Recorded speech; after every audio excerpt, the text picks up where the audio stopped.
Hello दोस्तों, welcome to exam Guru coaching. चलिए आज हम पढ़ेंगे वैदिक काल के बारे में, जिसका टाइम पीरियड है 1500 BC टू 1600 BC। चलिए इसके बारे में हम देखते हैं। देखिए, वैदिक काल को दो भागों में बांटा गया है।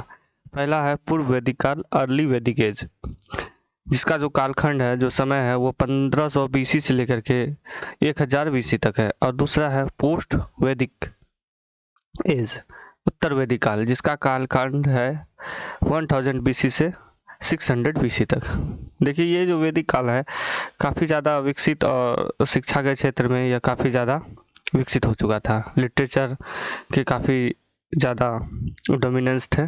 देख रहे हैं ऋषि मुनि बैठ करके वाद विवाद और देवी देवताओं का भी प्रचलन काफ़ी ज़्यादा था।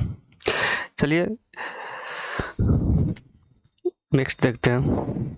देखिए, वैदिक काल में जो प्रभुत्व है, जो सबसे सुपीरियर है, वो आर्यों को माना गया था। और वैदिक काल में जो पूर्व वैदिक काल है, उसमें जो प्रमुख देवता था इंद्र या पुरंदर को माना जाता था। और ठीक उत्तर वैदिक काल में प्रमुख देवता प्रजापति को माना गया था। देखिए, पूर्व वैदिक काल में मुख्य व्यवसाय पशुपालन है और उत्तर वैदिक काल में मुख्य व्यवसाय कृषि हो जाता है। पूर्व वैदिक काल में मूर्ति पूजा का नहीं होती थी, इसका साक्ष्य हमारे पास नहीं है। लेकिन उत्तर वैदिक काल में इसके यह शुरू हो चुका था। और पूर्व वैदिक काल में गोल्डन नेकलेस मतलब सोने से बने आभूषण को निष्क कहा जाता था। और ठीक उत्तर वैदिक काल में निष्क सोने से बने सिक्के को कहा गया था, निष्क बोला गया था, गोल्डन क्वाइन हो गया था, उसी चीज़ का नाम निष्क हो गया। और पूर्व वैदिक काल में लोहे की जानकारी नहीं थी, लेकिन कहीं कहीं कुछ इतिहासकार का मानना है कि ये 1000 BC से या 1100 BC के आसपास लोहे की जानकारी हो चुकी थी। लेकिन फिर भी चलिए ठीक है, उत्तर वैदिक काल में लोहे की खोज को मान्यता मिली। देखिए, ये रहा हमारा डिफरेंस पूर्व वैदिक काल और उत्तर वैदिक काल में। चलिए हम नेक्स्ट देखते हैं। मुख्य रूप से जो वैदिक काल में जो डोमिनेंस है वो हम बताए हैं, जो आर्यों का ही है। आर्य के बारे में क्या ही कहा जाए, आर्य उस समय सबसे ज़्यादा सुपीरियर थे, शिक्षित थे, और उसका जो रहन सहन था वो काफ़ी ज़्यादा अपर कास्ट मतलब ऊपर उच्च ओहदा का था। तो इनके बारे में जो हमारे विद्वान हैं उन्होंने अलग अलग जगहों से उनके आने का प्रमाण दिया है। जैसे बाल गंगाधर तिलक ने कहा कि ये आर्कटिक प्रदेश उत्तरी ध्रुव से आए हैं। स्वामी दयानंद सरस्वती ने कहा कि ये तिब्बत से आए हैं। डॉक्टर सर्पनानंद ने आल्पास पर्वत के पूर्व यूरेशिया के निकट से। और मेयर, कीथ, होल्डरबर्ग, इन लोगों का मानना था ये पामीर के पठार मतलब इस मिस्र के आसपास के इलाका से हैं। और सबसे ऑथेंटिक जो था वो था मैक्स मुलर, जो इनका कहना था आर्य जो है मध्य एशिया से है और इन्हीं को सर्वमान्य माना गया है। बाल गंगाधर तिलक के द्वारा एक बुक लिखी गई है, the Arctic home of the Aryans. यह बाल गंगाधर तिलक के द्वारा लिखी गई है आर्यंस के ऊपर। चलिए नेक्स्ट देखते हैं।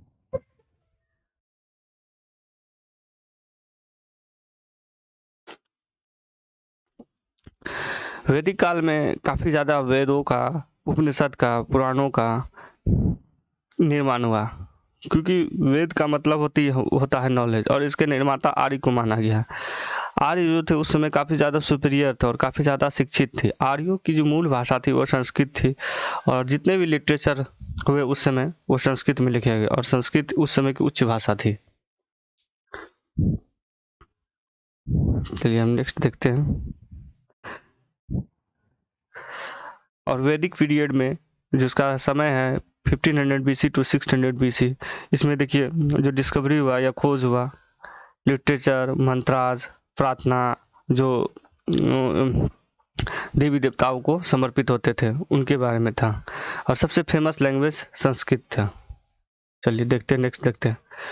वैदिक लिटरेचर में कुछ महान ग्रंथ लिखे गए हैं, जैसे वेद, ब्राह्मण गद्य, आर्णक, उपनिषद, वेदांग। ये इनकी संख्या है जिसमें मोस्ट इम्पोर्टेंट जो है वेद है हमारा, जो 4 वेद जिसके बारे में हम जानते हैं, ऋग्वेद, यजुर्वेद, सामवेद, अथर्ववेद, इनका नाम हम पहले से भी सुने हैं। ब्राह्मण ग्रंथ में वैदिक मंत्रों का व्याख्या है, इन्हीं से मिला करके इसको बनाया गया, या कुछ अन्य स्रोत से भी इनमें मंत्र डाले गए होंगे। आरण्यक में वेदों के अध्यात्म पक्ष का उल्लेख है। अध्यात्म मतलब ईश्वर वंदना, ईश्वर से संबंधित पक्ष है लोगों के। और उपनिषद जो था वो हिंदू दर्शन पर आधारित था, और वेदांकों की संख्या 6 है। चलिए हम एक एक करके देखेंगे सबको। सबसे पहले वेद देखते हैं, ऋग्वेद। देखिए, ऋग्वेद सबसे प्राचीन वेदों में से माना जाता है ऋग्वेद, और इसमें 10 मंडल हैं। इसके तीसरे मंडल में देवता सूर्य का वर्णन है, और इसके 9वें मंडल में देवता सोम का उल्लेख है। और ऋग्वेद के 8वें मंडल का जो हस्तलिखित रचनाएं हैं उसको खील कहा जाता है। और ऋग्वेद को जो कंपोज किया, या जो उसको पढ़ते थे, या उसका वाचन करते, उसको होत्री क्लास कहते हैं। और एक चीज़ देख लीजिए, ये मेरा बुक का पेपर का कटिंग है। इसमें देखिए 1028 सूक्ति है, जिसमें जो 11 सूक्ति है वह बालखिल को समर्पित है। चलिए नेक्स्ट देखते हैं ऋग्वेद। ऋग्वेद के बाद हम देखेंगे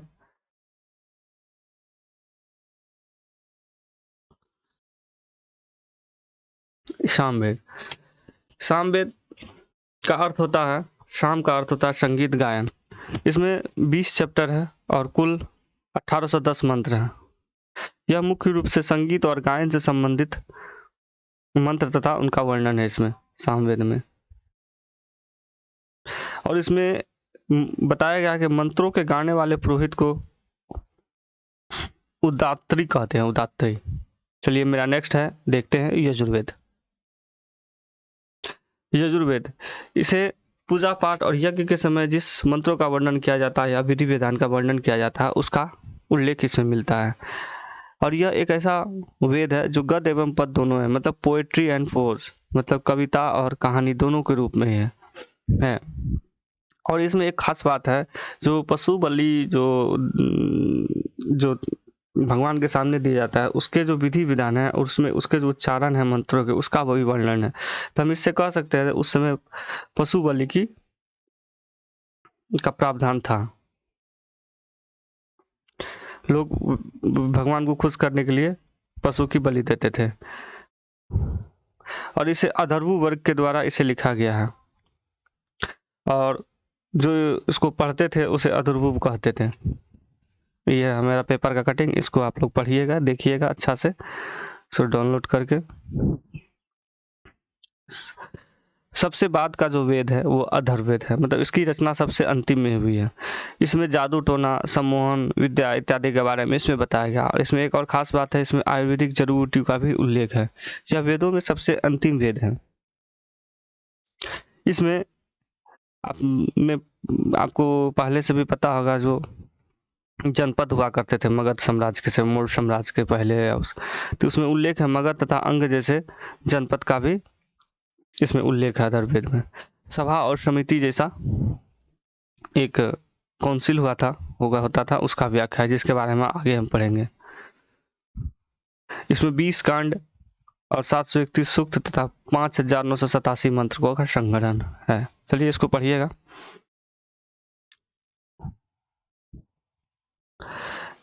नेक्स्ट है मेरा अर्ली वैदिक एज, पूर्व वैदिक काल। जो दो वैदिक काल को 2 खंडों में बांटा गया, पूर्व वैदिक काल और उत्तर वैदिक काल। तो पूर्व वैदिक काल में जो था समाज जो था कर्म प्रधान समाज था, और जाति मूलतः कर्म के आधार पर होता था। जो ज़्यादा कर्म प्रधान होते थे, जो जिसका कर्म बहुत अच्छा होता था, जो ज़्यादा शिक्षित उच्च रहते थे, वो उच्च जाति में होते थे। और जनगणना में भी उनकी गिनती जो है ना कर्म के आधार पर होता था। नेक्स्ट देखते हैं, उत्तर वैदिक काल में जो कर्म प्रधान थे उसकी महत्वता खत्म हो गई, और वो एक जाति प्रधान समाज हो गया। मतलब जो ज़्यादा शिक्षित वर्ग के है, अगर उसका पुत्र हुआ तो वो उसी जाति का माना जाने लगा। लेकिन पूर्व वैदिक काल में ऐसा नहीं था, वो कर्म के प्रधान पे था।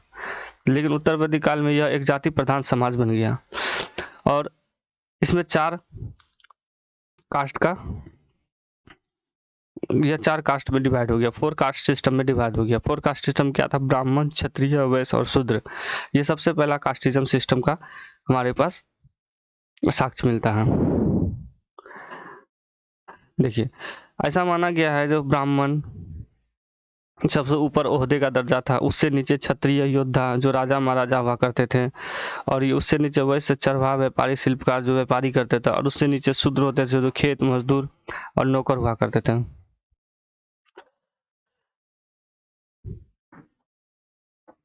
इन तीनों को, ऊपर के जो 3 है इनको आर्य का वंशज माना गया है, लेकिन ये सबसे चौथे स्तर का जो है इनको गैर आर्य माना गया है, मतलब ये आर्य के वंशज नहीं थे, आर्यों के।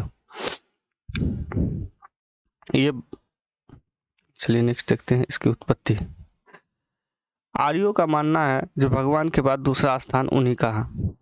ये सबसे ऊपर में जो है मतलब ऐसा माना गया कि भगवान के मुख से ब्राह्मण का उत्पत्ति हुआ है, उसके भुजा से क्षत्रिय का उत्पत्ति हुआ, और उसके जंघा से वैश्य जो व्यापारी वर्ग है उनका उत्पत्ति हुआ, और उस पैर से शूद्र जो निचले तबके के लोग थे उनका उत्पत्ति हुआ है।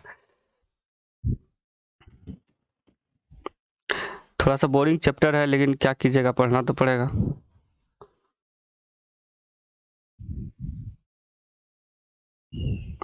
देखिए, उत्तर वैदिक काल में इसमें विवाह 8 प्रकार के होते थे, मतलब जैसे जैसे समय बदलता गया लोग अपने हिसाब से नियम कानून बनाते गए, और इसमें जो है ना विवाह 8 प्रकार के होते थे।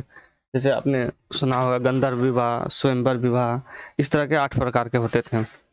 और वर्णश्री व्यवस्था भी हुआ करती थी वैदिक काल में।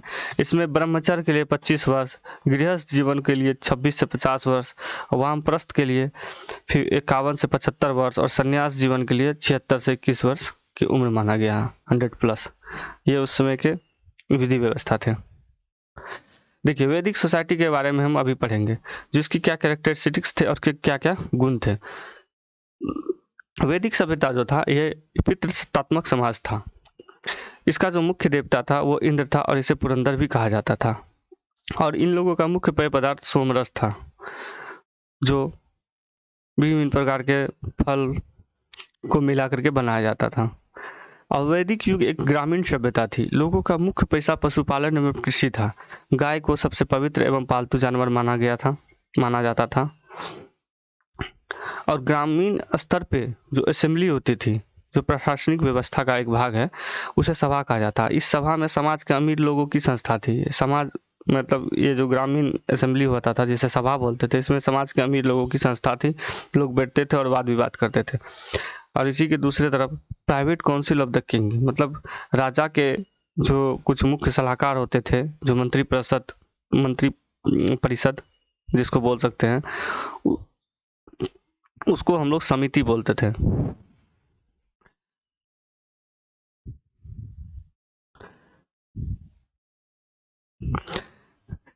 विदित जो थी आम लोगों की संस्था थी। जो गरीब तबके के लोग थे, मजदूर वर्ग के लोग थे, उनके लिए विदित आम लोगों की संस्था थी। और अभी हमने जस्ट देखा, ये जो है ना अमीर लोगों की संस्था को सभा बोलते थे। महिलाओं को सभा और विदित में भाग लेने का अधिकार था। मतलब सभा और विदित में महिलाएं अधिकार ले सकती थी। लोग प्रकृति की पूजा करते थे। उस समय लोग प्रकृति की पूजा करते थे, और सबसे बड़ा देवता इंद्र को मानते थे, और अग्नि को दूसरा बड़ा देवता मानते थे, और सोम को भी पूजा करती थी। सोम देव की भी पूजा होती थी, जिसका ऋग्वेद के 9वें मंडल में वर्णन है। शायद 9वें मंडल ही है। हाँ, उसी। चलिए नेक्स्ट हम देखते हैं। देखिए, ये हमारा चैनल है एग्जाम गुरु कोचिंग। इसको आप लोग अगर अच्छा लगे तो उसको सब्सक्राइब कीजिएगा। और इसमें जो इसके लिंक में एक पीपीटी रहेगा, पीडीएफ, जिसके नीचे सारा टेस्ट रहेगा। इसको पढ़ने के बाद इसका क्वेश्चन का पूरा टेस्ट रहेगा, जो हमारे कोचिंग का है। और ये पूर्णतः जो है ना न्यू पैटर्न पे है टीसीएस का। काफ़ी नॉमिनल चार्ज में ये आप लोग को मिल जाएगा। और इसको आप पढ़िए, अपने घर में रखिए, प्रिंट करा कर इसको देखिए, कितना अच्छा लगेगा आपको। गारंटी है जो 100% हूबहू क्वेश्चन फंसेगा जब से टीसीएस का पैटर्न आया है। ये सारे Bihar SSC, SSC CGL, civil court, UP PCS, UPP SSC, Jharkhand police, सब में आएगा ये क्वेश्चन। चलिए हम देखते हैं वैदिक सिस्टम में, वैदिक काल में टैक्स सिस्टम था, उसको हम लोग भाग या बलि बोलते थे, जो एक प्रकार का लैंड टैक्स था, जमीन कर जिसको बोलते हैं। और ट्रेडर ग्रुप या व्यापारी संघ के हेड को सार्थवा कहा जाता था। अधर अधर्वेद में सर्वप्रथम सिल्वर या रजत का पहला उल्लेख मिला है। सत्यमेव जयते में शब्द जो है मुंडुक उपनिषद से लिया गया है। उपनिषद जो 108 है उनमें से एक है ये मुंडुक उपनिषद, जिससे लिया गया सत्यमेव जयते शब्द, जो हमारा आदर्श वाक्य है, राष्ट्रीय आदर्श वाक्य है। देखिए इसमें इंद्र या पुरंदर को युद्ध का नेता या वर्षा का देवता या मुख्य देवता माना गया है। अग्निदेव को मनुष्य और देवताओं के बीच मध्यस्थता का देवता माना गया, और वरुण को ऋतुओं का देवता माना गया है, और वनस्पति का देवता सोमदेव को। प्रशासनिक व्यवस्था जो थी, कुल स्मॉलेस्ट यूनिट थी उस समय, देखते कुल सभा निस जन राष्ट्रीय प्रशासनिक व्यवस्था से सबसे निचले स्तर का जो यूनिट था वो कुल था, और सबसे ऊपर का राष्ट्र था। देखिए वैदिक काल में एक सबसे प्रथम लिखित युद्ध जो है वो ऋग्वेदिक काल में लिखा गया दशराज युद्ध। यह भरत कबीला के खिलाफ हुआ था, रावी रिवर के नज़दीक, जिसका वर्णन 7वें मंडल में ऋग्वेद के। इसका रीजन था कि पुरोहितों ने षड्यंत्र कर दिया था, कुछ ऋषि मुनि ने मिल करके षड्यंत्र करके 10 जनपद के राजाओं को एकत्रित करके भरत कबीला के खिलाफ लड़ाई लड़ा, जो किंग सुदास का इसमें जीत हो गया अंततः। देखिए प्रमुख नदियां ऋग्वेद के समय सबसे पवित्र नदी जो थी वो सरस्वती थी, और इसे नंदितमा, देवीतमा, मातेतमा के नाम से जाना जाता था। और सिंधु जी थी वह सार्वजनिक बार उल्लेखित नदी है। देखिए ये कुछ ऋग्वेदिक कालीन नदियां हैं जिनका ऋग्वेदिक काल के समय अलग नाम था और अभी के समय में अलग नाम, जैसे चिनाब, अश्किनी, व्यास, विपासना, प्रूषणी, रावी, झेलम, वितिस्ता।